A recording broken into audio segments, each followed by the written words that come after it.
Hello there, my very good friends. Andy Murray here for WhatCulture Wrestling, alongside Michael Hamflett from WhatCulture Wrestling, here to explore the good, the bad, and the ugly of Hulk Hogan's wrestling career. A word that has been used frequently to describe Hulk Hogan and his person and his career and everything that goes into surmising his legacy since he passed away yesterday at the time of recording is complicated. So we wanted to make a video kind of exploring the full breadth, everything we can possibly fit into the confines of a YouTube video about this man. Do you think complicated is the right word, Michael Hamflett, to describe Terry Bollea, Hulk Hogan? It's increasingly becoming a shorthand. I think the more we are in an era of celebrities that pass. Years and years and years ago, when all of a sudden lots of celebrities were passing because we were coming to the end of the first generation of celebrity full stop. You would hear a lot of the phrase, you can't separate the art from the artist. I think we've moved a long way away from that. I think no longer do we speak in absolutes. It is okay to say, well, in some cases you can, in some cases you shouldn't, yes, and so on. It's a nuanced conversation, case by case. But weirdly, and we kind of talked about this a little bit before we started recording, whilst I understand why people would say complicated, complex, and the like, with Hulk Hogan and Terry Bollea, that becomes one of the cleanest delineations. If you were to speak of Hulk Hogan, the character, in the same way you would speak about, say, like a soap character, like a Phil Mitchell, you can just simply assess the life and times of that character through the work of his fiction, right?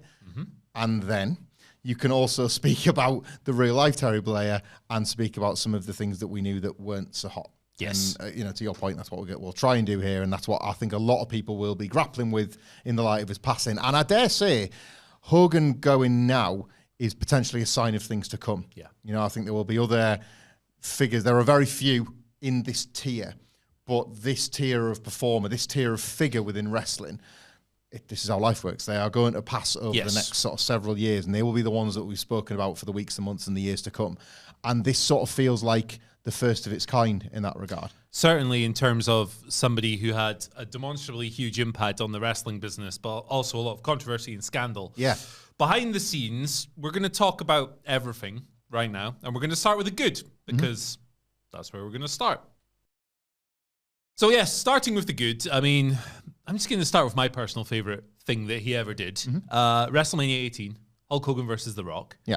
Obviously, it's after his prime, the 80s, the 90s. It's after Hulkamania. It's after the NWO. It's after WCW. It's before TNA, which we will talk about later on. At WrestleMania 18, Cody Rhodes calls this his favorite wrestling match of all time. And I think he said something along the lines of, I don't think it was this dogmatic, but it was along the lines of, if you don't get why, you don't get wrestling. Something along those lines. I think it's my favorite WrestleMania match of all time, too. It's not my absolute favorite match, but WrestleMania match. For me, it's absolutely perfect. When you look at when you boil wrestling down to the essence of what it really is, a crowd control exercise and a morality play, and a spectacle, obviously. What could you possibly want more? What doesn't this give you in terms of those three things, right? It's often a match that I think is. Critics will write it off by saying, "Oh, well, the arena certainly helped." Brother, it's the entire point of the performers to create that atmosphere in the arena in the first place, right? That arena existed partly because of the real life wackiness of the idea of The Rock wrestling Hulk Hogan, which is insane, but also because these were two insanely huge, charismatic, building-popping stars who conducted audiences like nobody else.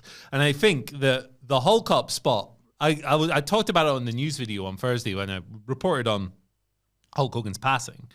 The Hulk up spot in that match, just talking about it, it set my arm hairs up. It's pure pro wrestling magic, and and the perception was that this old man was returning to WWE in 2002.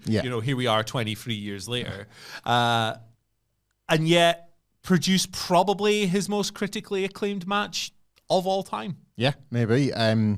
It's funny you mention about the those that maybe bash it, or those that would say like, with the sound off, it's not this or it's not that, or the various caveats that they might apply to not liking this. We're not those critics. No. I think that's very much clear.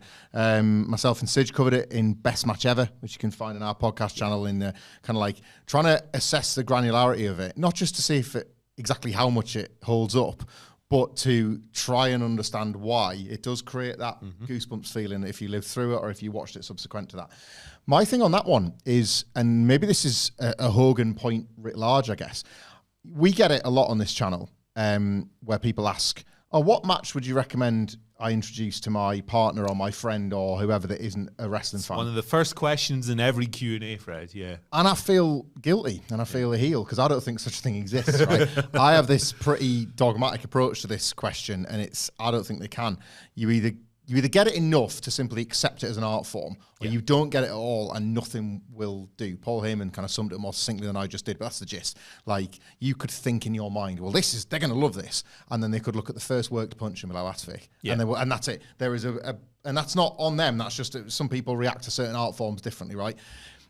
For me, there is no match more than Rock and Hogan that when I'm watching it, I'm watching thinking to myself, you silly fools that don't like wrestling. Like, I couldn't be happier to be in our bubble.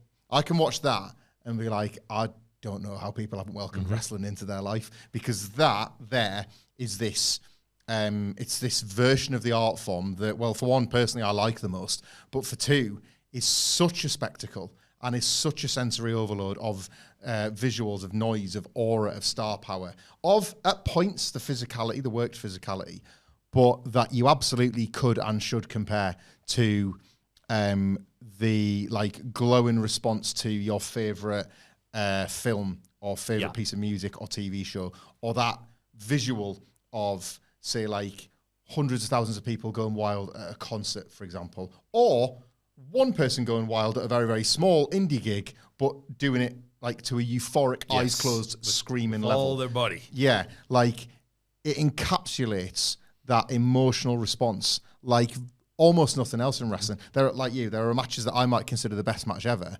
but that I would never sort of have these feelings over. Yeah. I would never sort of be like, oh man, I can't wait to sit this non-fan down and get them to sit through this intricate limb work match. Yeah. Zack Sabre Jr. versus Timothy Thatcher. Yeah. Let's go. I'd like that. There was a comparison that crossed my mind recently watching various YouTube highlights of, to date this a little bit, but like the cultural moment that is currently the Oasis reunion gigs, right? It kind of doesn't matter if they're not your band or you have no thoughts or some thoughts or any thoughts about Oasis. The sheer like outpouring of love and the emotional connection people have to that act on stage is sort of quite moving, and it's quite powerful footage to watch if you're inclined to enjoy the spectacle of live entertainment. Yeah, this is that in a pro wrestling space, and Hulk Hogan was kind of the master of these. Like, he would do this more than just against The Rock, and he would do it in a way that would influence generations. And you know, we're kind of going to touch on this next, but that was Hulk Hogan's playground, and to some, that would be the hardest job in all the wrestling. Yeah, you know, like it would be the small towns or your hardcore fans where it would be there. I've got them. This is fine. Absolutely. Hogan's ability was to conduct that on the biggest possible scale and make it seem like everybody was having their own unique experience. And in an era where everything is so fast and so like disposable and so sensation driven rather than emotion driven, I think a match like this where they literally just start off looking at each other for about a minute, it resonates even more strongly. But like beyond wrestling, of course, Hulk Hogan was one of the first wrestlers to become a true cross-cultural star too, and a guy who broke out into a number of different mediums, as well as being the franchise player, the face of the company, the guy you put on all the talk shows and all the billboards and did all the interviews and all this stuff. Famously, Rocky III, his role in that movie as Thunder Lips, tremendous, ultimately led to his first demise in WWE with Vince McMahon Sr. Letting him go, but ultimately coming back a few years, becoming an even bigger star and becoming the face and the movement of Hulkamania and all that stuff. And look, these are titles you probably would laugh at now. Like, you probably wouldn't sit down and watch your Thunder in Paradise DVD set, would you? Or Mr. Nanny, for example. But the guy was a huge cultural figure in the 80s and the 90s. The red and white. Everybody knew who Hulk Hogan was. And everybody still does know who Hulk Hogan was. You could go to the pub or any space where you'd meet with other people and mention wrestling, and almost guaranteed, if it's not The Rock, Hulk Hogan, because younger generations, Hulk Hogan will probably be the first name on people's lips because he was that big a crossover star in many different mediums. even if the movies were, the wrestling movies. What do you expect? What do you expect? They're it's weird. It's in like when other wrestlers have passed, or even if we're not talking about wrestlers that have passed away, but we're trying to assess legacies and assess. I'm just strictly speaking of careers here, but like assessing legacies and assessing what the contributions were. You know, like when if you so choose, if you want to like debate somebody's Hall of Fame status, not just the WWE one, but like an observer status, whatever. Any situation in which you find that you're ranking a career or whatever, it's rare, if ever. Actually, certainly in the time that we've been in this line of work, where you can do this without caveats. Yeah. He's the biggest. Yeah. Like he's the, if we're talking deaths, I know it's like, it's a morbid way to frame this, but I would say the only one bigger that we might cover in our lifetimes is Vince McMahon, and the only ones equal are Steve Austin and The Rock. Yeah. There are they're kind of, this is one of them no ifs, ands or buts situations, and how often do they come up? Really? Almost never. Got Brian Alvarez on ABC and other journalists doing, in national major news things. It's a huge mainstream story. Yeah, it's not a wrestling story. Yeah. It's a culture. In the same way, and like we've just recently lost Ozzy Osbourne, and that didn't particularly feel like a music story. Yeah. That was a cultural icon passing away, a celebrity passing away. Exactly. Hulk Hogan is the same. Michael Jackson passed away. Yeah, like these are just simply cultural figures. Hogan, and it's funny because like my relationship with Hogan as a wrestler is one that I didn't develop until I was in my 20s. I don't have that like childlike connection to him on account of I found myself picking his opponents. Yeah. I fell in love with wrestling because of Hogan and Warrior and preferred the Warrior. And then Warrior left and I went to Brett and never Hogan. But but like I got him, funnily enough, after another wrestler passed, and needed what Hogan brought to wrestling in the aftermath of Chris Benoit's death and that spate of deaths in that 2000 period where it was like, this industry does stuff to people. Yeah. And I think I need to look at the other side of it and the way it's done with the most bombast and showmanship. And like, I'm not like, look at what Hogan's leg drops did to him. It wasn't like he was working soft, as it proved to be. The back surgeon of his brother said that leg drop was about 5 inches of height. That was its own kind of hard style. Yeah. But Hogan doing more with less was suddenly all I wanted to watch, right? And I think it's interesting that particular brand of sports entertainment jived so perfectly with where culture was at in the 80s that Hogan could become this kind of star. Absolutely. It happened again with Steve Austin in the 90s because counterculture was suddenly the order of the day and Steve Austin represented that. But Hogan and Reagan's America and what it meant to be a superhero, I guess, in the 1980s, and then how he could pivot and become its own, like, he was a heel superhero by forming the NWO, right? Because he was first to spot. Well, he wasn't first to spot. I think the WCW fans were telling him, "Stop this, we hate you now." Yeah. But like, he was first to kind of at least see like that there was a different kind of money train in wrestling, and culture was moving in a different direction. It was moving in the style of counterculture and in. Is it time to cheer the baddies? I'll get on that one. Thanks very much. Like, he was so in touch for such a long time with what it meant to be at the top of the cultural tree. It's funny. We're going to get to ultimately where he left his legacy in the later years of his life. And for somebody that lived through Hogan's peak popularity and how he kind of like traversed mainstream for all those years, it was almost jarring to see how he lost touch on that. Yeah. Because this was a guy that for probably 20 years, from doing Thunder Lips onwards pretty much until the mid-2000s, right up to kind of Hogan Knows Best and like being relatively early in the reality TV trends and all that kind of stuff, was amazing at staying at the top of everybody's like kind of like just in terms like his like his sphere of awareness, like always strayed beyond wrestling. He was always bigger than that. The films were crap, but it made him a film star nonetheless. His TV shows were kind of chintzy and like like a bit sort of shape-shifting boats and stuff. Low, night boat, low rent, but nonetheless kept him as this figure that always existed beyond wrestling. It's not easy, I imagine, to be a celebrity and stay that way and stay well known and stay a public figure. Hogan did it. It's one of the many things that could just be cast aside as a Hulk Hogan mad lie. But like, there's enough there to say that the George Foreman thing had a grain of truth to it. Sure. There might have been a grill that was coming Hogan's way and he just missed a meeting or whatever. But that was the nature of his fame, right? You could put Hulk Hogan on a juicer or a grill or whatever, and that would be the Hulk Hogan product. Absolutely. That was that. Not many people reach that rarefied air. Just color it red and yellow and you know exactly who it belongs to. Exactly. I think that kind of speaks volumes to it. And a big part of that kind of cross-cultural breakout for Hulk Hogan and wrestling is WrestleMania. this event that Vince McMahon took a big gamble on and was his kind of Hail Mary at trying to, Vince McMahon spent his entire promotional career trying to make wrestling not about wrestling. Yeah. But this was that celebrity status involvement extravaganza. And obviously the first main event is Hulk Hogan and Mr. T versus Mr. Wonderful. And my first favorite wrestler, Roddy Piper. You have the huge celebrity involvement, Muhammad Ali, Cyndi Lauper. You speak about Ozzy Osbourne, he was there at WrestleMania 2. Yeah. Hogan, WrestleMania 3, Andre the Giant, the biggest wrestling match of all time. Yeah. There's a lot of it's almost like a mythical event at this stage, WrestleMania 3, with the debate over the attendance and was it the first time Andre had been slammed? No. Yeah. Watch the Stan Hansen match from 1981. Wasn't even the first time he was slammed by Hulk Hogan. Yeah, exactly. But because it's wrestling and it's a work, you buy into it that it was. And of course, we spoke about Hogan versus Rock at Mania 18. He, of course, had the Ultimate Challenge with Warrior, like you spoke of.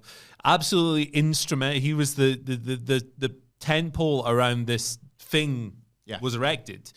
You had Muhammad Ali over here being the guest timekeeper, and you had Cyndi Lauper and all these other celebs. You had Mr. T in the ring with him. But Hulk was the building block that was going to be there after these people went away and be the centerpiece of this show year after year after year. I think when it comes to Hulk Hogan's legacy, the one thing at WrestleMania specifically, the one thing that sits a little bit poorly with me is the discourse around the Andre the Giant match, right? The bear hug and slam match, because that's what it was. Yeah. And the idea that this was a bad match, right? If you sit down and break down the mechanics of it and look at it from a modern work rate standard, sure. Yeah. Will Ospreay's not going to have that match, But in terms of what it needed to be for that company at that time involving those wrestlers and putting Hogan over the top as the ultimate superhero by besting this giant, by doing the superhuman act of doing what no one had ever done before, and eliciting a reaction from those 78 to 91,000 people in the building. Throw a dart at a board, see where you land on that number. I think you find it's 93,173, and I have no reason to doubt that number. Well, I actually heard it was a double what AEW got on Wembley. Beat the Pope, outdrew the Pope. Yeah, it did. It did outdrew the Pope. What did he ever draw? Yeah, who did he ever beat? Who did he ever work? He can't even put in a headlock. But yeah, the legacy of that match, the way it has kind of been besmirched, I guess, in a lot of ways. Who cares? Who cares if they didn't if it was a bit sloppy and they did two moves and Andre was, not as mobile as he used to be in that match? It didn't matter. Ultimately, WrestleMania is a hugely important part of WWE's continued existence. Yeah. And Hulk Hogan was instrumental to that. Yeah. It's funny, the WrestleMania 3 is... it's like we've already talked about Rock and Hogan. Rock and Hogan feels like a spiritual sequel to Hogan Andre in many respects, doesn't it? And Hogan's in both.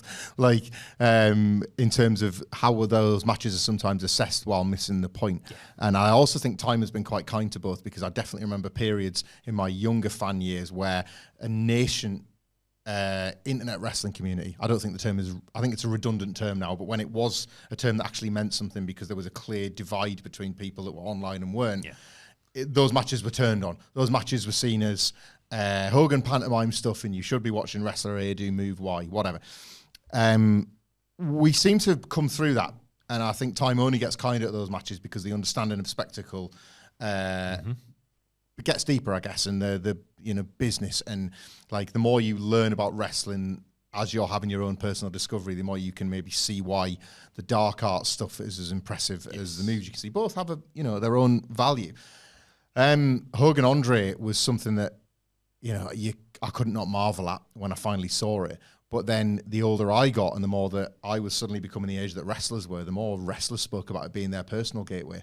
I can't think of many matches more. This will change, obviously, as time passes. But currently the existing generation of wrestler and the one that are just starting to age out, especially in North America, Hogan Andre feels like the one that they talk about as their way in. It was especially in America, it was such a cultural moment. Hogan Andre was this thing that it wasn't just that visual of the 78,000 to 93,000 in that building. And it really, the irony is the number doesn't matter because it looks incredible, right? Yes, exactly.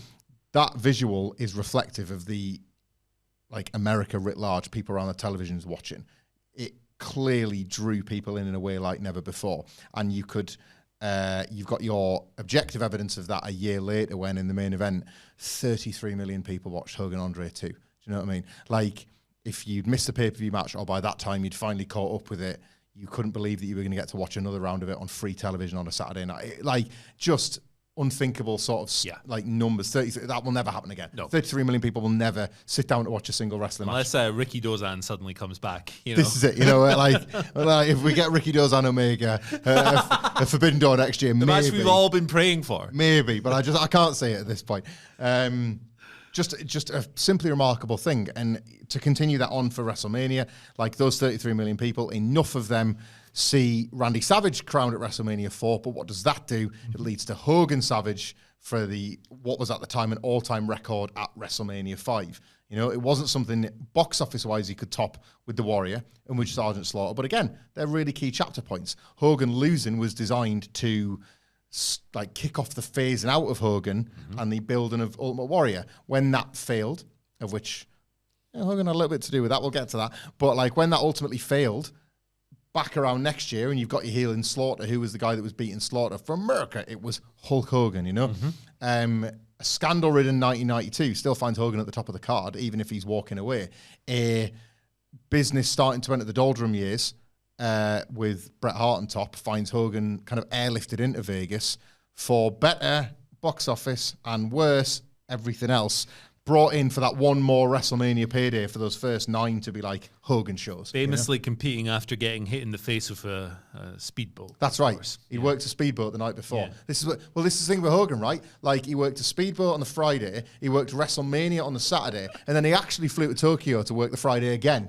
We'll get to that as well. We'll get to that. That was just how it worked back then, really. But like those first 9 WrestleManias, and as you point out, like I'm not so sure that everybody necessarily goes back and goes to like Netflix and just, it's not like a TV shows that you can't say WrestleMania 1 and play. They're not necessarily maybe going to go back and relive them chronologically, but to understand where we are now, you have to remember what happened in the past. Yeah. And there is no WrestleMania 41 without WrestleMania 1, and everything ties together. And Hogan, like a Hoganless first 9 WrestleManias it's not a timeline we can visualize because he was simply in the DNA of it. Exactly. And like, there's very few wrestlers you can point to throughout history who are responsible for sparking or being part of the spark of one boom period. Yeah. Hulk Hogan had 2. Hulk Hogan had Hulkamania and WWE's national expansion, the face of that. I always say, eat your prayers and say your vitamins instead of take your vitamins and say your prayers. That era, being the perfect bombastic, loud, brash, colorful with the red and yellow superhero coming out of the previous era of WWE, of the Bob Backlunds, and going further back, Bruno Sammartino, who was a different kind of hero. He was a folk hero, the working man, fighting his way to the top of the card and vanquishing the evildoers. Hogan was vanquishing different kinds of evildoers, and he was a Superman-like figure for years and years and years. But obviously that fades with time, as it always does. Yep. With the life and the cycles of wrestling characters and legacies and all this stuff. Eventually, he winds up in WCW and he's getting dry humped by a guy dressed as a mummy. The Yeti, of course. And you think, what the heck is going on here? But then the third man happens. The NWO happens. Scott Hall, Kevin Nash, Hulk Hogan. The 3 coolest dudes in the entire wrestling industry. The big reveal, it's one of the most memorable wrestling angles of all time. It wasn't Mabel either. Nope. It was Hulk Hogan, and he completely reinvented himself as the perfect sleazeball heel for that era. It was the movement that sparked WCW to really put WWE on its heels for a great many years. And, you know, like a lot of things in WCW, it ended in excess, of course. But realistically, you can't sit here and list. Has there ever been anyone who sparked business twice like that? Not really. I mean, and again, you're talking a bit like when we mentioned about the deaths and the figures. It's rarefied air. Like you could maybe make an argument for The Rock, because there's a box office draw, those WrestleManias with John Cena, were the biggest of a generation since the Attitude Era, which The Rock was obviously key to. So, like, I could get, but even then, we're not talking a run. We're talking a 3-year annual pay-per-view cycle. It's not Hogan making towns again like he was with the NWO. And The Rock was also at the same time as Stone Cold Steve Austin. Yeah. So it's you can't claim that one on his own, you know. In terms of being able to, you know, claim the first one with Hulkamania and then be the kind of the most integral figure of the New World Order alongside Hall and Nash and everything else. It probably is just him. Yeah. It's quite something, man. Like, Hulk Hogan as a heel really needs, like, you really need to apply the context of the time to fully appreciate that. And I think as we sit here in 2025, we've got the perfect comparison point, right? The John Cena heel turn felt like, for a generation of people, getting to live through what it must have felt like for Hulk Hogan to turn. Yeah. But look how poorly that was followed up on compared to Hogan's, and how, like, John Cena turning heel was this incredible moment that ultimately has not really changed much about the fabric of WWE. Hulk Hogan turns heel, incredible moment, changes the entire industry, changes the entire landscape. A North American, it would be like for younger viewers and listeners, AEW is the number 2 and everybody is comfortable with that. And then there is an event so significant that within a month, it's AEW that should be on Netflix, and it's AEW getting X million, and it's AEW that are like, all of a sudden WWE towns are getting smaller, and all these amazing gates that you've seen just shrink because everybody's flocking to the AEW shows, and it's WWE that has to run the residence in Chicago while AEW rocks up in all the big stadiums. You are talking a turnaround on that scale in a way that, like, nobody could have foreseen. At best, it was going to be a nip and tuck rivalry, and then all of a sudden it wasn't. It was Squash City Jones all over again. And, you know, like, as crazy as it seems now in this era of nobody batting an eyelid at John Cena and CM Punk and the, like, main eventing shows, Hogan was 41 when the NWO formed, which was seen as ancient. And what he reminded people was that it's not about your birth certificate, it's about your TV character age. And he went from being a 41-year-old babyface who felt 60 to being a 41-year-old heel that felt 0. Yeah. This was as brand You were watching spanking, a baby out there. A baby with a black dyed beard like, and a Fu Manchu moustache. A brand spanking new character, the likes of which you never could have imagined. Impossible to look away. Here in the UK, access to the turn and access to WCW was not as easy. They were never as good with their coverage as the WWE. You had, like, TNT, where you could watch Nitro if you had Sky, if you were lucky to be enough. And I remember, I will never forget it, the first visual I had on Hulk Hogan the heel was the cover of Power Slam magazine, and I felt like I'd just gone through into an alternate universe. The end of the world. He was walking in, the picture they had of him was him stepping into the ring in the black gear, pre-NWO, but the black gear with the beard. And, like, me and Sidgwick have talked about this. It was a bit scary. Yeah. It was like, what has happened? What is this? And even Dr. Fed, I was like, don't tell anyone, but I might have to check out what's going on in WCW. Like, what the hell's happening over there? Yeah. Like, why is Dark Timeline Hogan stood with Diesel and Razor? What's going on? Like, this probably was before you got your doctorate, to be fair. I was still in training. I was still a junior doctor. 10 years old. It was, other people will have their own sort of, I guess, unique lived-in experience of it. But again, that's part of it, right? If those moments are so big that it immediately transports you into the feelings in the moment at the time, it does make you realise just how seismic it was. The numbers speak for themselves for those that don't particularly want to apply context or see a leg drop as kind of a quaint way to turn heel on Randy Savage here in 2025. But, the likes of which we may never see again in terms of business shifting and business reshaping. No, absolutely. So we spent some time talking about the good of Hulk Hogan. Share yours down below in the comment section below. We'll be back in just a second to move on to the bad. Okay, we're back. We're going to talk about the bad of Hulk Hogan next. We're going to start with TNA because it's a topic that our audience is very interested in. TNA history, TNA lore is very engaging. He obviously joined TNA, hooking up with his old mate Eric Bischoff. Played a big role in that company making the decision in 2010 to go head-to-head with WWE Raw that ultimately proved to be wholly destructive to the fortunes of what at the time was still very much a company that was gaining momentum. He made a whole bunch of unpopular decisions that alienated a lot of the core group, a lot of the people who'd been there for years and years and years and years. Hired a lot of his old mates. Bubba the Love Sponge was in TNA. Yep. What? Mm-hmm. And ultimately, it goes down as one of the most destructive decisions in that company's history. TNA today, it has enjoyed, something of a resurgent is maybe a little bit too strong, but it's definitely on a bit of an upswing, right? Yeah. In big 2025, to where they're getting 6,000-7,000 for Slammiversary. They're drawing bigger crowds than they have in several years. I think they just set their pay-per-view gate record with that show. Yeah, they're gaining a bit more attention through the WWE partnership. Realistically, they're still some distance away from being number 2 or being credibly even in that conversation. Yeah. When was the last time you heard about a TNA TV rating, you know? They're still working towards getting a new deal, but they are a promotion on the upswing. They're a distant third, however, and it is echoes of decisions like the one made under previous ownership. The Anthem ownership is a lot more progressive, a lot more forward-thinking. It is the echoes of these decisions still come through in today's business. Yeah, I am one of those people that you speak of who was alienated horrifically by Hogan. Though there is a weird paradox there, which I'll get to in a second. Yeah.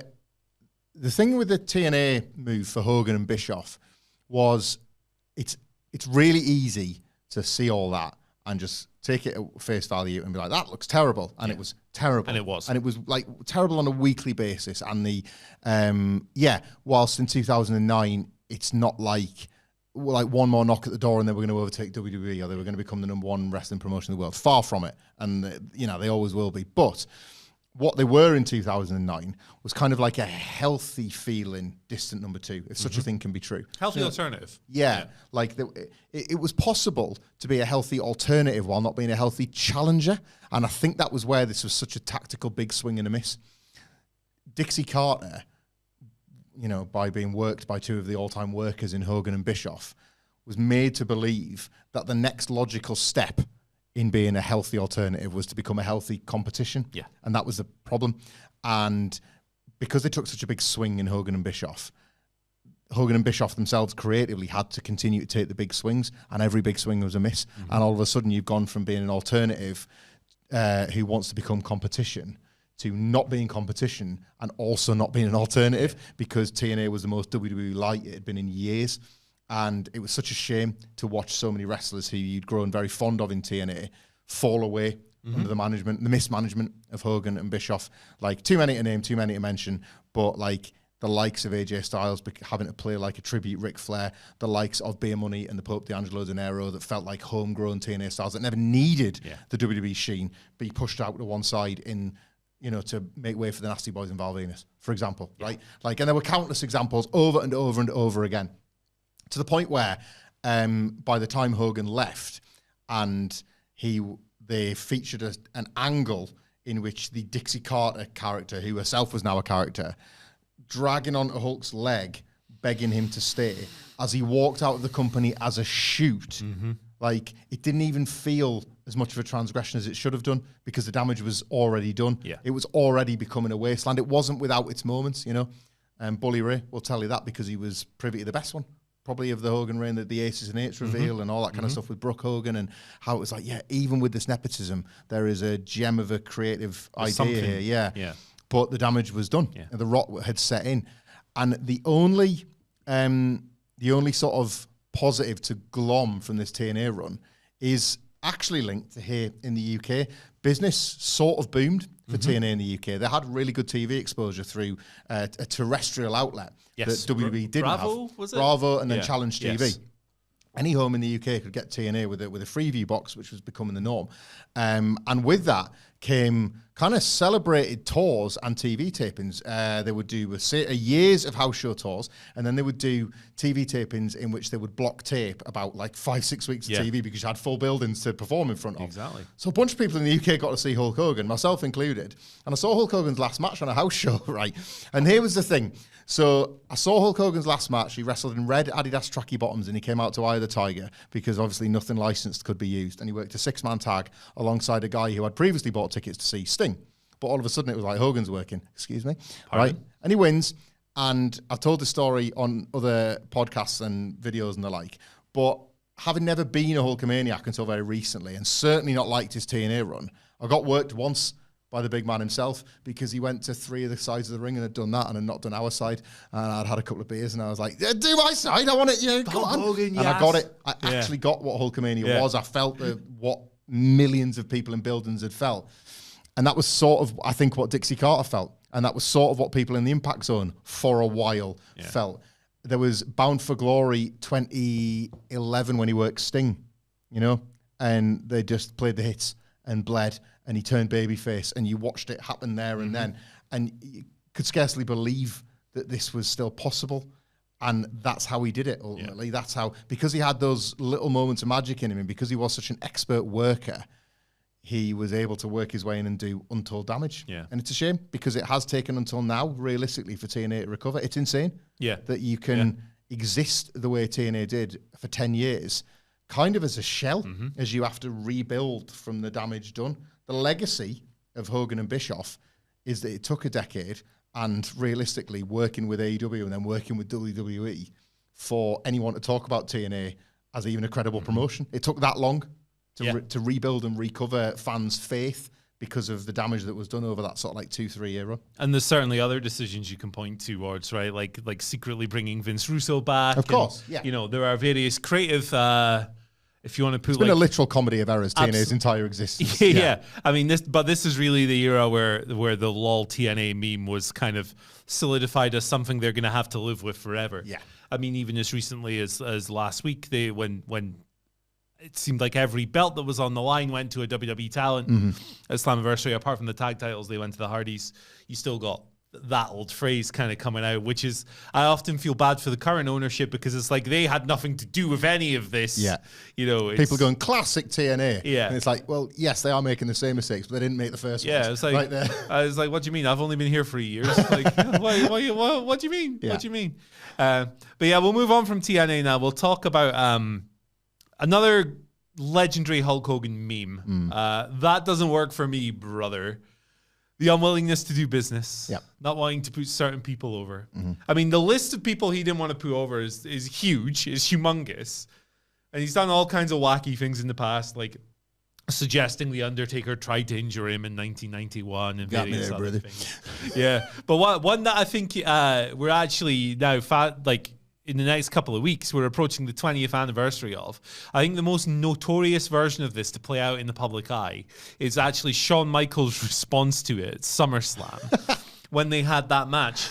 And all the political, Shawn himself, no stranger to a bit of House of Lordsery, a bit of White Housery, a bit of political wranglings, decided that in the wake of all those problems, he was going to make an absolute farce of the match by bumping around like a complete joker, a comedy act. The famous image of him just perched on his head somehow. It's brilliant, man. It's an unbelievable, like it's a unique one of a kind wrestling match that you have to see in your life.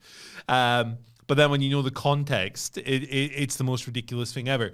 So like it's something that does extend into his personal life a lot because how many broken relationships has Hulk Hogan had, right? This morning we sat on the news video and spoke about Brooke Hogan, his daughter, and their fractured relationship. But you can go through like people like Brutus the Barber Beefcake, who he was largely, at least partly responsible for raising to the level of career that he had. They fell out. They weren't on speaking terms at the time of his passing. He fell out with Bubba the Love Sponge, who let him sleep with his wife, allegedly. We'll talk about that in the ugly section, by the way.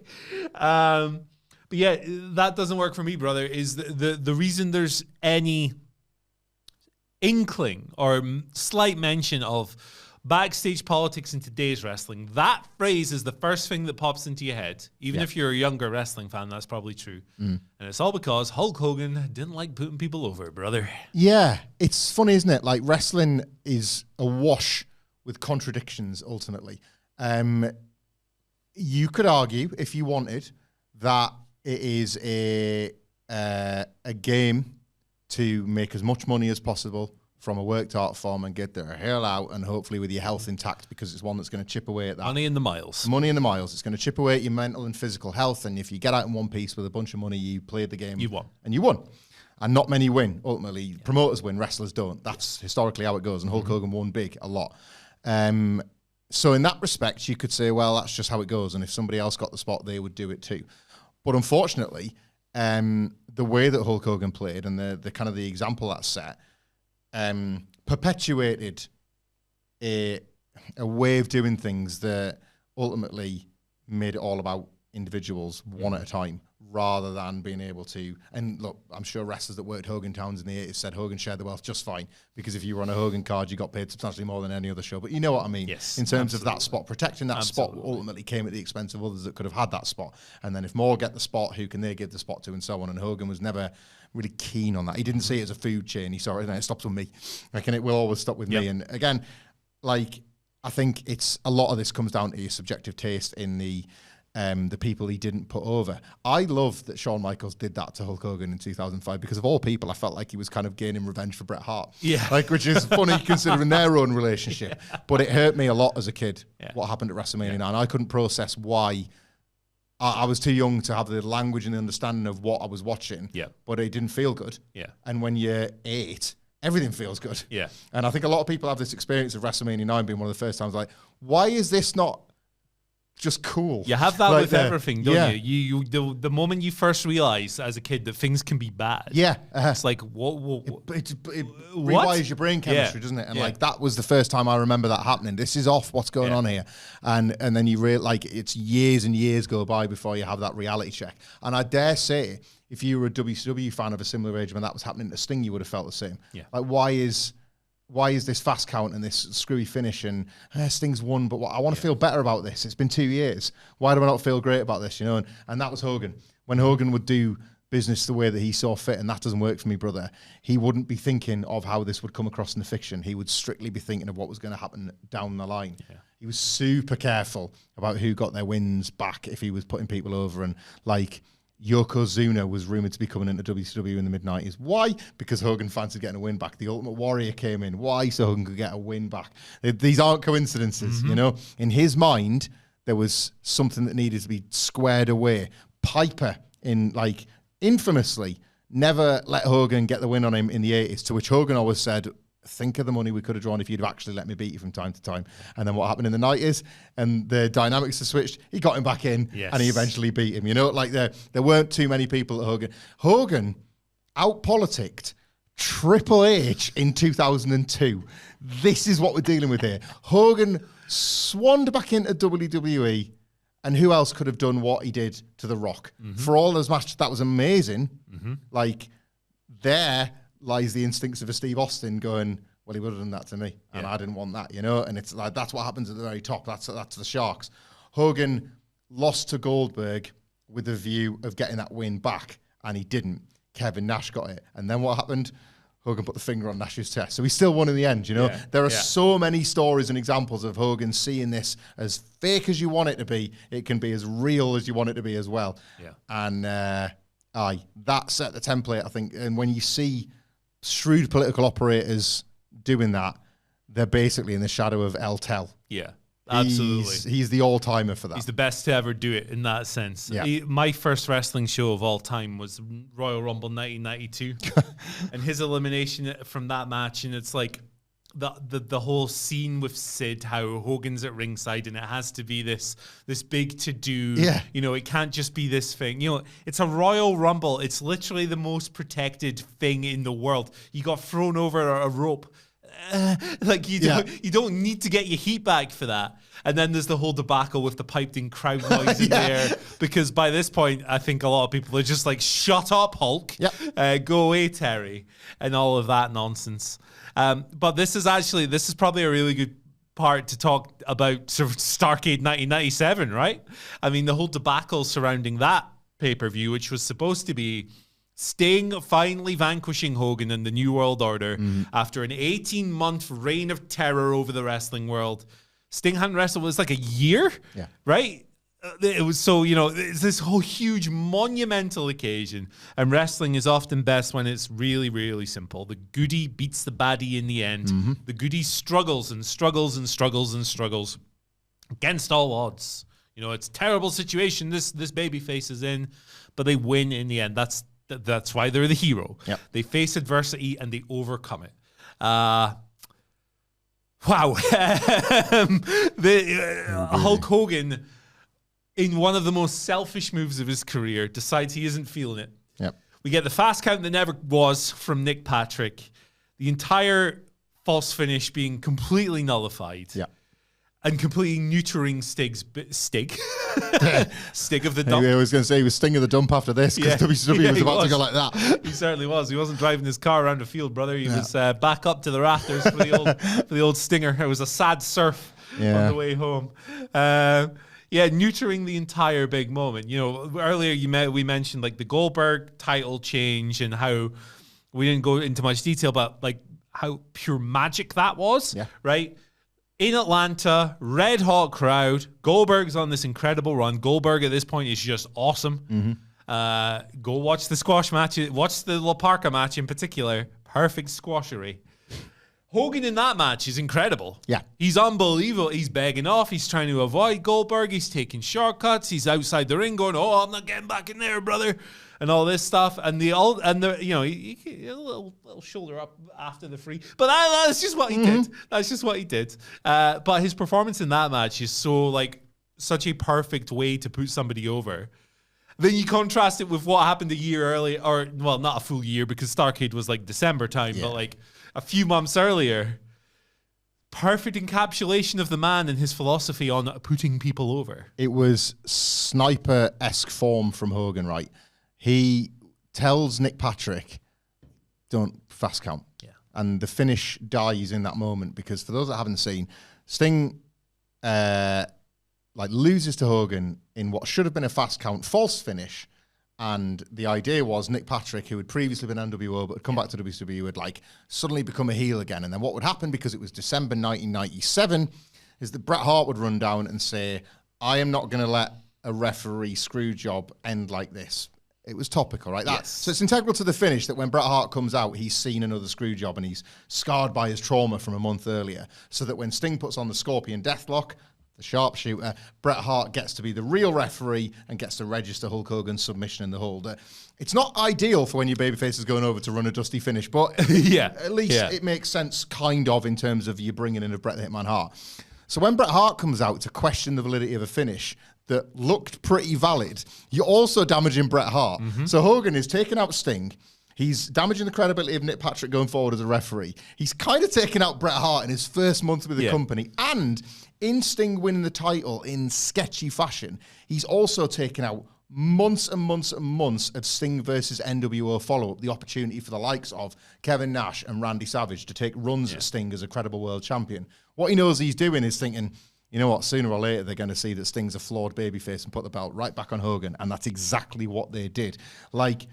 This is one of the sharpest shooting version of a political hitman jobs you're ever going to see, but the damage is untold. The Goldberg title change takes place on a Nitro rather than on a massive money drawing pay-per-view. Why? Because WCW has lost its way in the ratings against WWE and they feel the need to pop a number rather than pop a territory. Exactly. They might not have needed to do that had Starrcade played out as planned. What Hogan was doing was so self-serving that it was to the active detriment of the company that was paying him that enormous wage, but he was thinking, my contract runs for another 3 years, brother, I'll be fine. He wasn't worried too much about his guaranteed money. Exactly. So and we've all seen I'm sure today his last WCW contract doing the rounds again. It's amazing stuff. How crazy that is.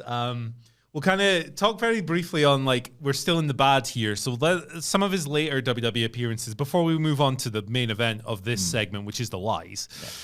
Some of his later WWE appearances definitely, we'll talk about the events of 2015 and the PR situations that led to his reputation souring in the first place. But you think about him being ushered back in the door right at WrestleMania 35, where he was booed, smatterings around the arena when he was introduced by, I think it was Alexa Bliss was the guest host. As a surprise because they knew it was dicey to promote him.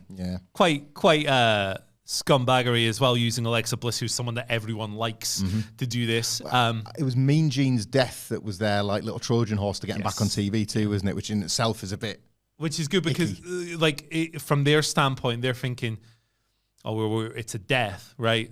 People can't say anything about this. And then you got the Defense Force coming out going, what do you mean he was just paying tribute to his friend and all of this stuff, or whatever. It's like, man, it's really insidious the way these PR machines work. Yeah. He got booed at WrestleMania 37, dressed as a pirate. Amazing. Standing beside Titus O'Neil, who, again, the nicest man. Yep. Everybody loves Titus. You can see Titus standing there like, Just as insidious, this, wasn't it? Really, just as insidious, yeah. Because he's such a goodwill, such an icon of goodwill in the company that, again, positioning this goofy pirate-looking, overcooked bacon Hulk Hogan standing there, he's looking like a hollow from Dark Souls dressed up as Captain Pugwash. It's weird. And then even this year, right, he gets booed on the Netflix premiere, and then later claimed he was working heel. But that's an example of his dishonesty. Let's talk about the lies to wrap up the bad, right? Because they are impossible to quantify. There's so many of them. They're so all-encompassing. The fact, for me, right, if Hulk Hogan's... And a lot of his lies are completely harmless, right? Yeah. Metallica bass player or what? Yeah. No, you weren't. He's like a school liar in that regard, isn't he? Yeah. A lot of them are just stupid. Yeah. He recently claimed that he was the first person to wrestle Brock Lesnar after Brock left the UFC. Yeah. What? Yeah. Things like this. The thing about Hulk Hogan is that if it wasn't for the things that he did to destroy his legacy, which we're going to talk about, you could look at these lies and go, he'd probably be really over because they're so stupid. Yeah. Right? Things like claiming Andre weighed 600 pounds when he slammed him. And he died the next day. Yeah. Instead of 5 years later. Things like tearing every muscle in his back. Things like he once worked 400 days in a year because that's how time zones work when you fly, brother. Do you not get that, guys? Come on. Yeah. What are some of your favorite or most notable Hulk Hogan lies? The one for me is summed up by a phrase that still pops me when I read it now. All the way to the taps, brother. And he is referring to Andre the Giant, who, yes, was a big man. A big pooper. But Hogan's suggesting that because Andre was so big, the amount of defecation would be enough to fill the hotel room bath all the way to the taps. Brother. Like as if it was a farm slurry pit. Like, is so perfectly Hogan, to your point. The lies can be funny and innocent because in the 80s, every wrestler lied / worked, and he was of that world, and they were also ensconced in their own daft bubble that everything was a work, right? You've heard every wrestler talk about how every house was sold out. Yeah. You know, it never dawned on them, as I suppose it didn't know any of us, that stuff like that could be so provably false within seconds with the dawn of the internet, right? So that was at the first point at which Hogan maybe should have dialed it back, and he never imagined that such a world could exist where he could just fact check anything. But I remember specifically his book, his WWE edited and published autobiography around the 2002 return, and it just being so packed full of falsehoods and just silliness, as you say, just total provable nonsense that he was willing to put back then when do you remember books, guys? But back when a book was seen as this actual article of interest, something that would live forever in the British Library or whatever. Documentation, Yes, Hulk Hogan's autobiography is in that library. Yeah. And it may as well be a comic, right? It may as well, for all it is everything is false, he may as well say, and then, brother, I swung from the buildings of New York and spiderwebs shot out my fingers and I saved Mary Jane. For all it is, some of the stuff in that book, is comparable to Spider-Man in that it didn't happen. Yeah. But if one man believes it enough, it may as well have done. And I love that about him if some of his lies ultimately didn't become damaging. Yes. And didn't get woven into, and we talk about it, the fact that Terry Blair and Hulk Hogan too many times are one and the same, even in a court of law in one case, mean that when these lies become really damaging and dangerous, you are hurting people and you are impacting people and you are affecting lives. It's funny, the lies that nearly brought down the entire WWE when he lied on Arsenio Hall, are the ones that like were almost the end of Hulkamania in 1992. And it's funny that he didn't have that moment of, maybe I should stop this. Yeah. And instead he thought, don't back down, double down. And he just continued to double and treble and quadruple down. It's over like, demonstrably provable falsehoods. Yeah, it is quite amazing. But yeah, To the Taps brother is good. Andre Liza funny. Andre Liza really, really because he's funny. such a mythological figure, Andre the Giant. And a lot of people can have their fun saying, I saw that man drink like 30 beers one night, and Hogan hears that and go, 31 beers actually. Yeah, I was there. 50 beers. I went beer for beer with Andre. Actually, I outdrank him a couple nights. I outpooed him. You know the poop cruise, that was me. Yeah. I was taller than him too. Yeah. So, he couldn't slam me, if anything. The friggin', I get like too angry, too emotionally attached to me. Yeah. I get too angry when I watch the footage of him having just swanned into WrestleMania and took the title, then deciding to go to New Japan and call the title a toy and a trinket. Thinking that like nobody was going to see the footage. It's 93, brother. Nobody's going to see the tape. I think they might. Like tape can't make it over water. That's it. It's a different country, brother. I thought if I recorded it in the past, I'd be able to fly through to America in the future and delete it. Yeah, that's it. He could just cut the tape. Yeah. So it's remarkable to watch that somebody would just do that. You just tap it on it going, this is a toy. This is a trinket to me. I want to win the IWGP title. And then he has to go back to America. Like he's Sadiq Khan with the little bracelet that Triple H and Nick Khan gave him. Brother, the consequences of my actions. Again, the stuff that I think won't happen now, but as the years and years pass, people will discover these lies and be like, hey, do you know that Hulk Hogan was a mad liar? Yeah. Like people learn things in people's deaths, don't they? It's funny, I don't know about you. My experience of learning about Hulk Hogan's death and the nature of our job and being wrestling fans to our friends was a bunch of people saying, I see that Hulk Hogan's died, are you okay? Like it's this idea that this cultural figure in your line of work / hobby has died. And it's like, I'm all right. And I won't go into the details with you, but if you ever want a pint, and I'll tell you about there was another side to Hulk Hogan. Yes. And, Absolutely. It's not a casual conversation to have in any sense. I learned about Hulk Hogan's passing in a group chat. My mate Stevie popped a message in going, I see Hulk Hogan died. I was like, what? Yeah. I'd literally just sat down after getting home from work. And I was like, it was like the Grand Theft Auto meme. Here we go again. Straight back into the office. But that's a good summation, I think, of the bad. The ugly kind of ties into that, but we'll be right back with the ugly of Hulk Hogan in just 1 second. Okay, we're back to talk now, finally, about the ugly of Hulk Hogan and his career. We're going to do this a bit chronologically, and seeing as we just spoke about the Arsenio Hall interview a little bit there, 1991, we'll start with the steroid trial and the accusations that Dr. George Zahorian had supplied steroids to WWE wrestlers at Vince McMahon's behest. Yeah. The federal government, of course, became involved in this. It was the lawsuit that threatened to send Vince McMahon to jail, that threatened to topple the McMahon wrestling empire, that, if successful, would have had, it's the biggest what-if scenario in wrestling history, realistically. This, of course, involved a notoriously bad appearance on Arsenio Hall, where Hogan claimed, I think he'd claimed he'd used steroids 3 times in his career to get over injuries and stuff like that. He famously, in the courtroom, did not turn on Vince McMahon. But this whole situation, the guy's catchphrase was literally, take your vitamins. Yeah. Here we are. It could not be like, in terms of imagery, vitamins, steroids, it could not be a more poetic begin to the PR downfall of Hulk Hogan. Tell us, the audience, a little bit about that whole situation and everything that surrounded it. Yeah, so when the first sort of, I guess, the George Zahorian, I guess, getting copped for various, it was a federal investigation, so it was like something that they'd studied for a long time, and they had the evidence and the backups enough to press charges, basically. Hulk Hogan, as somebody that had lived by the sword, then had to die by it too, realistically.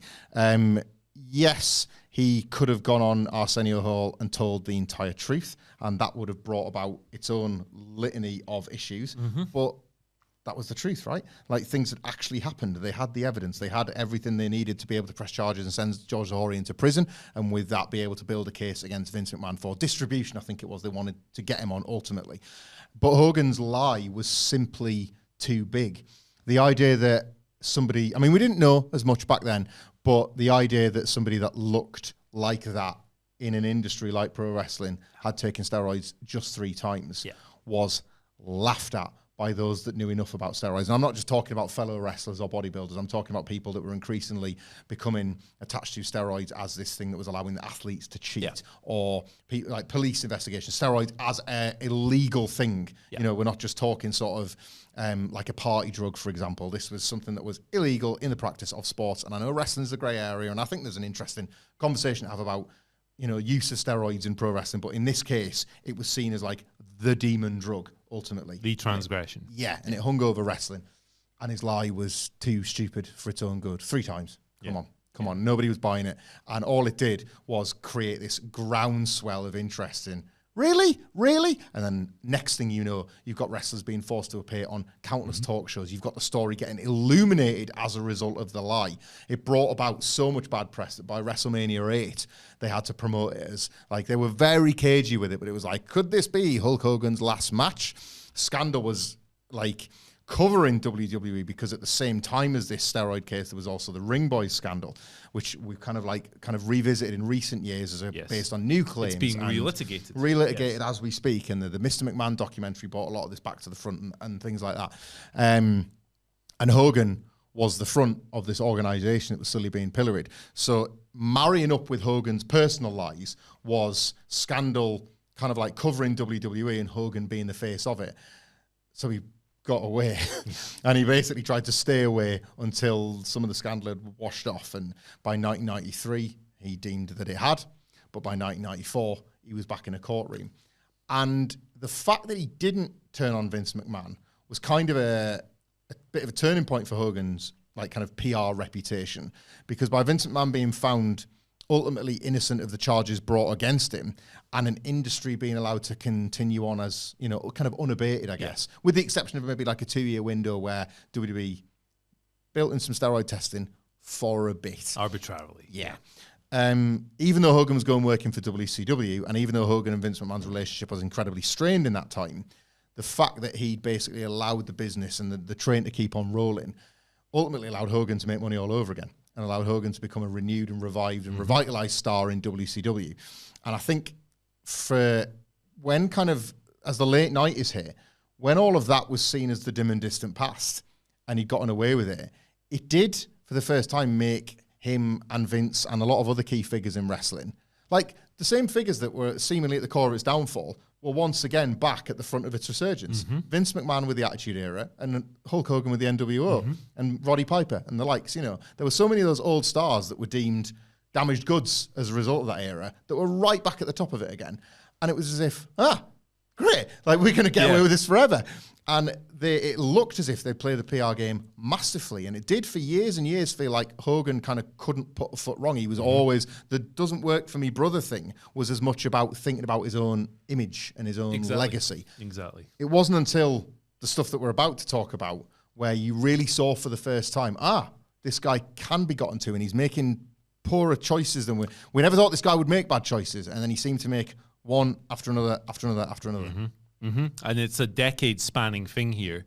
Let's talk about the Gawker trial. That situation next.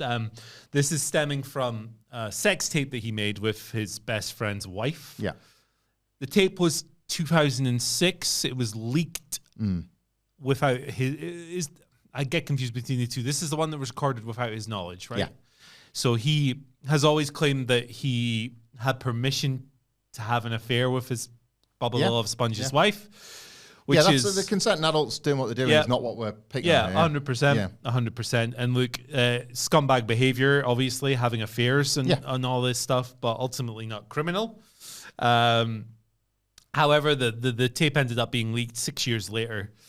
It's something that led to a very long, protracted, and ultimately damaging to Hogan in particular, public trial. There were 2 trials involved in this that ultimately ended in a $31 million settlement on Hogan's behalf. And it's at this point, I think, where a lot of younger fans, perhaps, who maybe people who weren't of a level of cognizance or a level of awareness. Maybe they were too young when the steroid trial and the Arsenio Hall, when all that stuff was going on. This seemed like a big turning point for their consciousness towards Hogan and the kind of person that he was. Now, obviously, we are going to talk about the 2015 tape in just a little bit, but this is just another kind of landscape in the growing ugliness surrounding Hulk or Terry Bollea and his reputation. It's ultimately one that doesn't really... It's not one that's talked about a lot these days, the Gawker trial. No. Because the 2015 and the racial slur, it has ultimately been more impactful to his career, especially in recent years. Yeah. And his relationship with fans and wrestlers alike. But still, another serious landmark in this map of... It just seems like in those past couple of decades, the guy could not move without stepping on some kind of rake. Yeah, there's a thing here where like he made a choice. Yeah. The Gawker lawsuit was funded by a guy called Peter Thiel. Yes. Silicon Valley There's like a whole hotshot. documentary on this. Yeah, it's all on Netflix. It's good. Who wanted to bring Gawker down and made an agreement with Hulk Hogan that he would fund that lawsuit. But Hogan knew that, so like obviously he was going to make a substantial amount of money from this.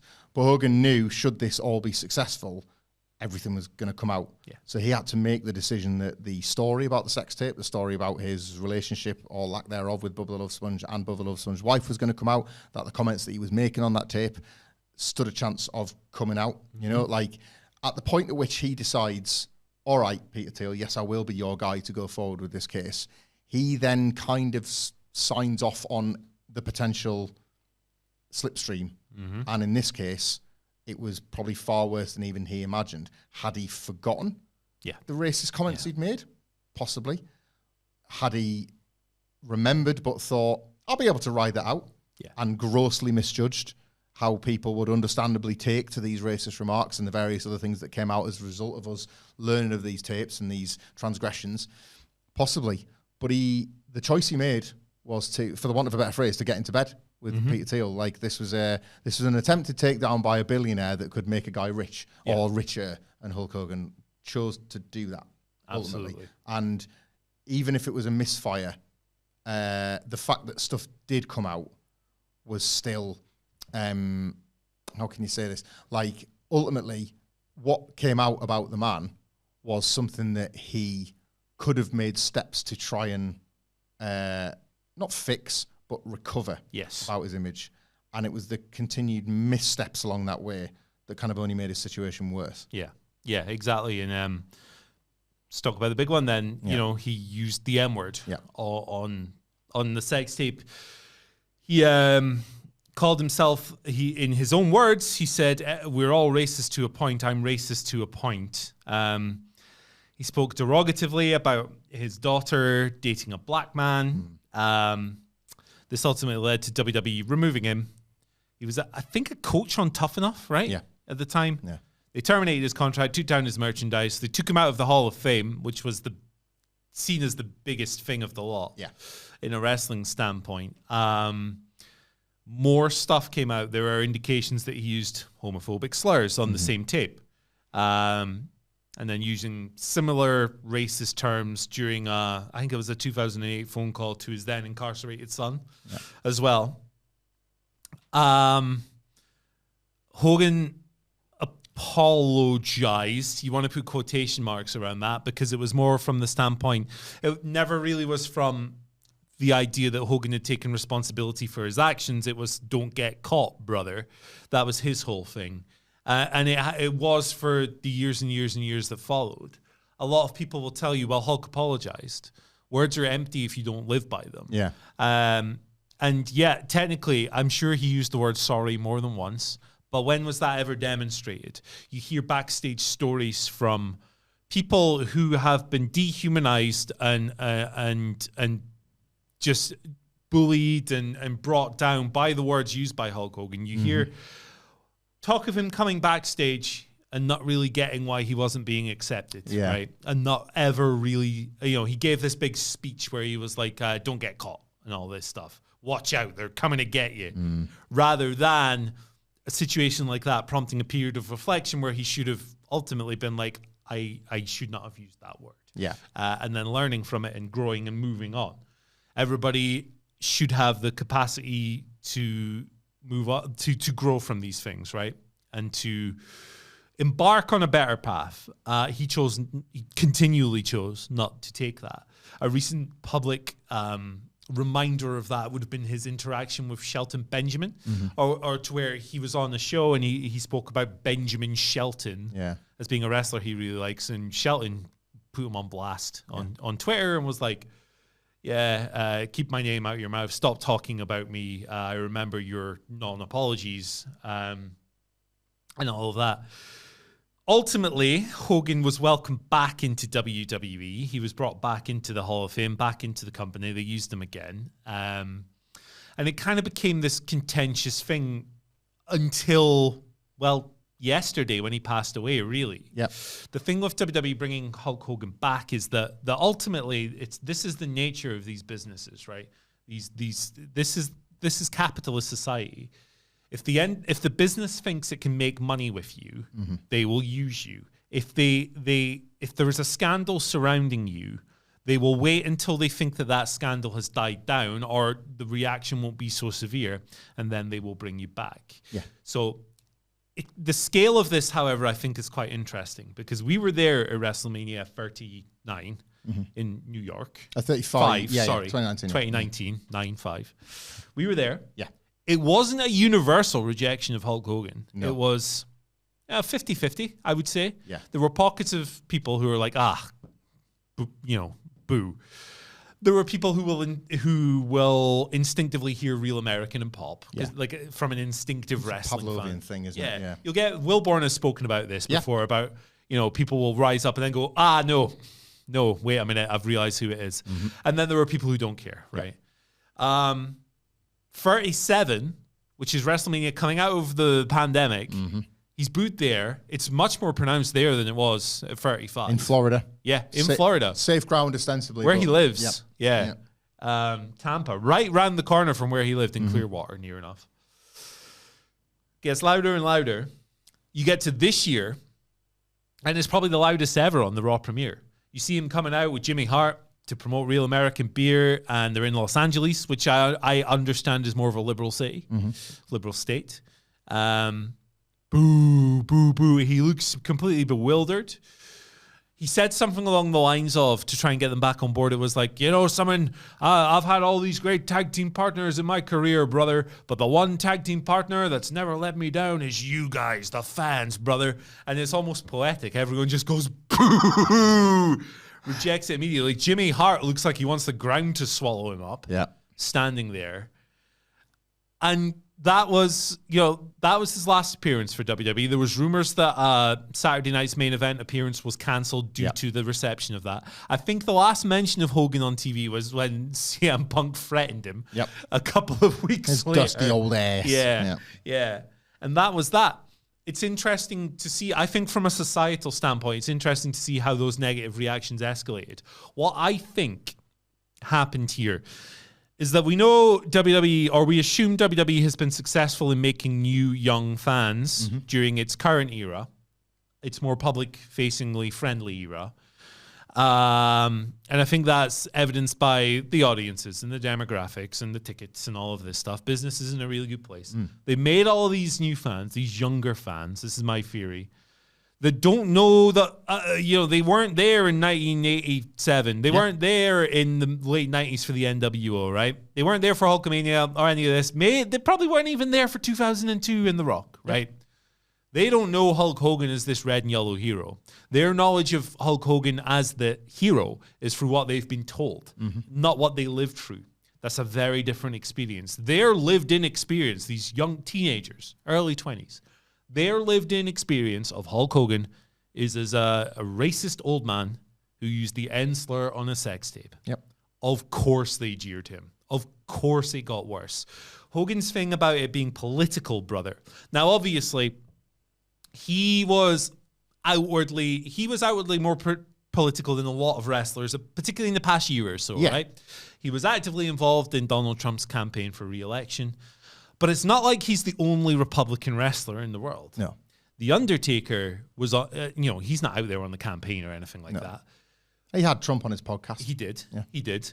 I think he othered himself from someone like Dave Bautista, who stands on the other side as well, to where he was like, who you gonna believe, a guy like me or a guy like Dave Bautista or whatever, and all this stuff. So he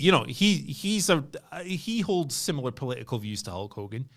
He was on that same show in a very bizarre segment with Rhea Ripley, and he was universally cheered. Yeah. So the idea that this was politics, Hogan's theory that this was politics, does not add up to me. I think it's a consequence of his actions. It's a consequence of him using that language, not really taking ownership of it. Yeah.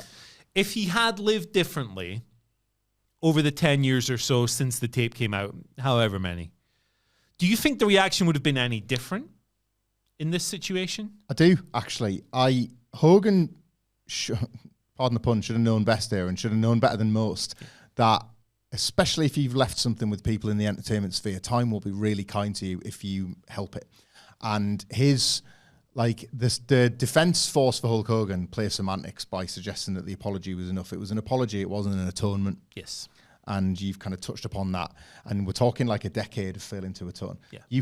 Hulk Hogan, with his profile and with the amount of goodwill he had with so many, could have tried and failed once to atone and apologized and then 5 years after the first apology said, you know what, that first apology was crap, I got that wrong. Yeah. And then atoned then. Yeah.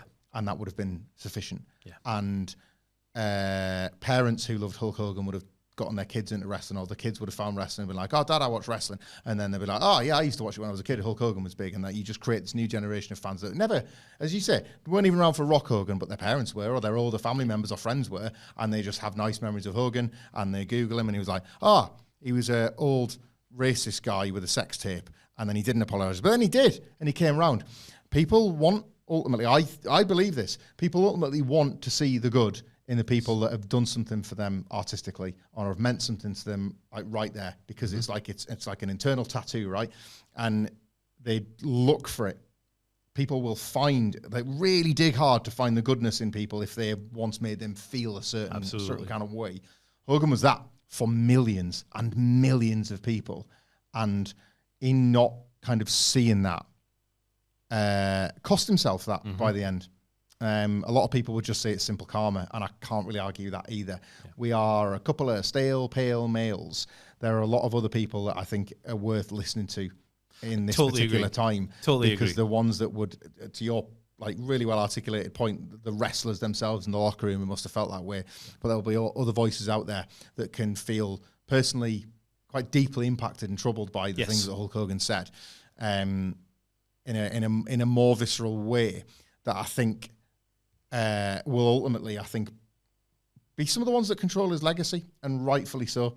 And Hogan had the opportunity multiple times to do something about that and didn't. And more's the pity for him as well, because that Netflix thing could have been totally different. Exactly. And we could be sat here today saying, it ended on a high. There were some real troubled times there, but the fact that he spotted that right at the tail end and got it right, as is so often the case with people that pass away. Absolutely. How often is that there's a weird last act, and it's almost like they know that something's around the corner and they want to square some of the things away that they never did, and he didn't. And it's, there are examples of people who have used horrible, demonizing language or committed other acts, who have retrospectively tried to correct their behavior. Yeah. This is going to sound like a wacky example, but a recent example is the Insane Clown Posse and their use of homophobic language in their music. They have since completely denounced all of that stuff. Violent J has a story about telling his children that I wasn't cool to do this. This is a horrible world that has been used in these really destructive ways. There's plenty of stories like this in a wrestling context, right?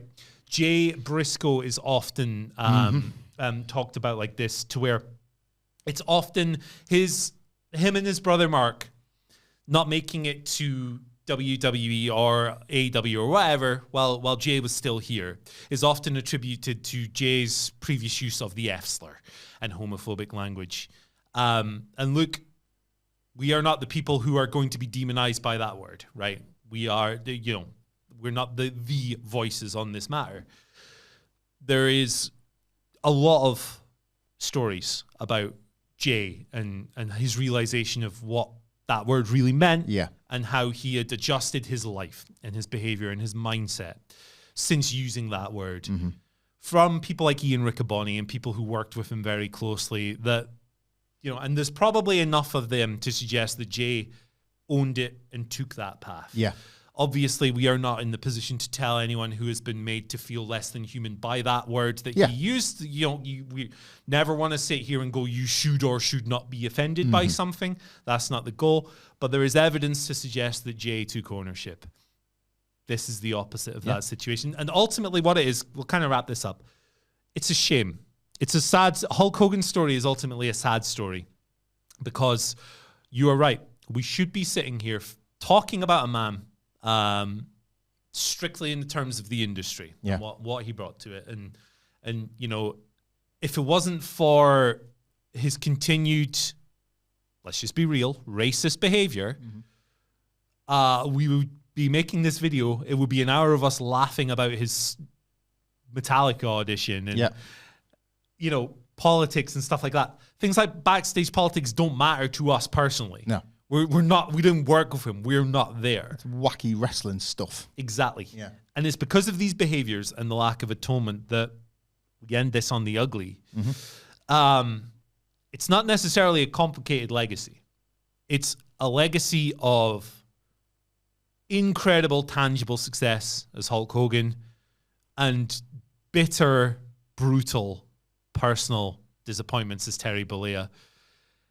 And it's a shame that a lot of people were hurt in the end by this. Not just, the people close to him, family members who he, maybe didn't have the best relationships with, friends who were ostracized along the way, but also people who have had the words that he's used thrown at them and have been made to be demeaned by them and have had to live with this their whole life. So ultimately, I think it's a shame.